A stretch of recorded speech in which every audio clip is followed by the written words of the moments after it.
warahmatullahi wabarakatuh. Halo semuanya, kembali lagi bersama saya Pipit Oktaviani sebagai staf legal dari Lembaga Bantuan Trading yang didukung oleh PT Pelatihan Profit Internasional.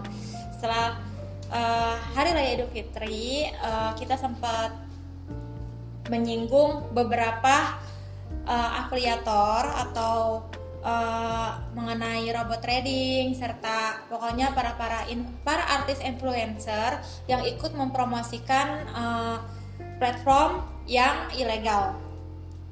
Di situ juga saya sudah sempat minta maaf juga dan memulai video yang baru. Di sini saya akan menjelaskan mengenai peraturan perundang-undangan dan jenis kontrak yang diperdagangkan dalam kegiatan perdagangan berjangka di Indonesia.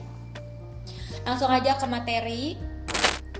Kenapa sih perdagangan berjangka itu perlu diatur? Yang pertama yaitu untuk pengelolaan dana masyarakat. Yang kedua untuk melindungi masyarakat dari praktik perdagangan yang merugikan. Yang ketiga untuk memberikan kepastian hukum, dan yang keempat merupakan kegiatan bisnis yang memerlukan keahlian khusus. Terus siapa saja sih yang mengatur perdagangan berjangka? Dalam pasal 4 ayat 1 Undang-Undang Nomor 10 Tahun 2011 tentang perubahan atas Undang-Undang Nomor 32 Tahun 1997 tentang perdagangan berjangka komoditi menyebutkan bahwa pengaturan, pengembangan, pembinaan, dan pengawasan sehari-hari kegiatan dalam berjangka komoditi dilakukan oleh Bapepti. Pengaturan teknis dilakukan oleh Bapepti dalam membuat peraturan pelaksanaan teknis sebagai penjabaran lebih lanjut dari undang-undang, peraturan pemerintah, serta peraturan presiden dan peraturan menteri.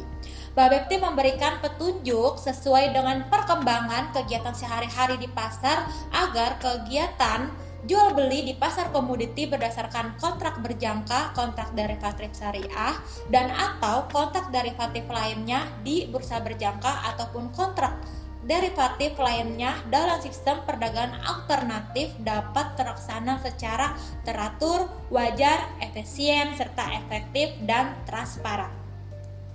Para pelaku perlu dibina melalui berbagai pelatihan untuk meningkatkan pengetahuan dan keahlian yang cukup, baik yang dilaksanakan sendiri maupun bekerja sama dengan berbagai instansi lainnya.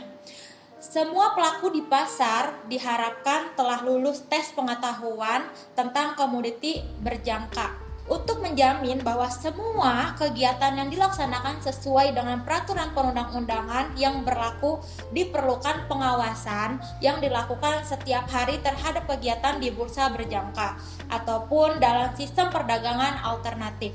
Pengawasan sehari-hari dapat dilakukan secara langsung di lapangan dan atau melalui berbagai laporan yang wajib disampaikan kepada Bapepti. Kegiatan pengawasan itu dapat pula dilakukan secara preventif seperti pembuatan tata tertib, pedoman pelaksanaan, arahan, dan bimbingan, serta secara represif seperti pemeriksaan, penyidikan, dan penanganan sanksi.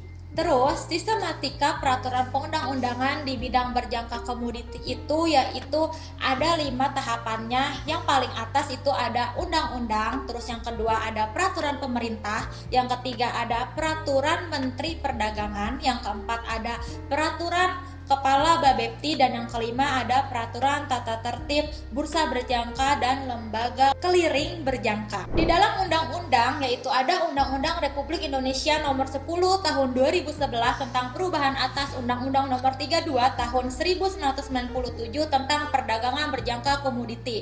Selanjutnya di dalam peraturan pemerintah yaitu ada Undang-Undang Nomor 49 Tahun 2014 tentang penyelenggaraan perdagangan berjangka komoditi, dan Undang-Undang Nomor 10 Tahun 1999 tentang tata cara pemeriksaan di bidang perdagangan berjangka komoditi. Di dalam peraturan Menteri Perdagangan ada peraturan Menteri Perdagangan Nomor 33 garis miring M DAK garis miring per garis miring 5 garis miring 2015 tentang perubahan atas peraturan Menteri Perdagangan Nomor 44 garis miring MDAK garis miring per/7/2014 tentang ketentuan ekspor timah. Di dalam peraturan kepala Bapepti itu ada 129 keputusan atau peraturan kepala Bapepti, dan di dalam peraturan tata tertib bursa berjangka dan lembaga clearing berjangka di situ ada PPT mengenai bursa berjangka Jakarta, terus clearing berjangka Indonesia, serta bursa komoditas lainnya. Setelah mengenal peraturan perundang-undangan mengenai perdagangan berjangka komoditi, di sini juga saya akan menjelaskan mengenai peraturan tata tertib bursa berjangka.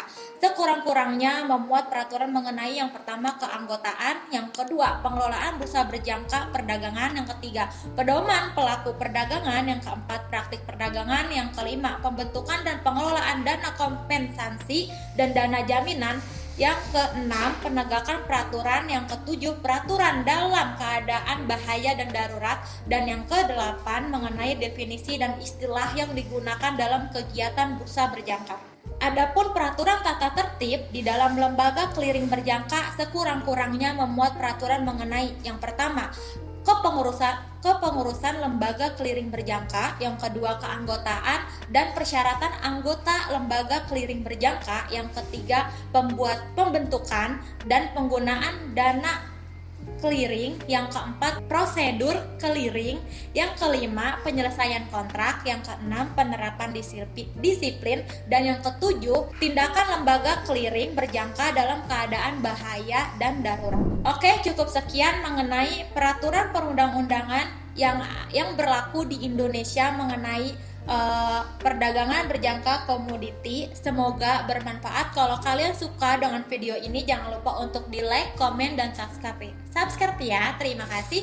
Wassalamualaikum warahmatullahi wabarakatuh. Bye bye.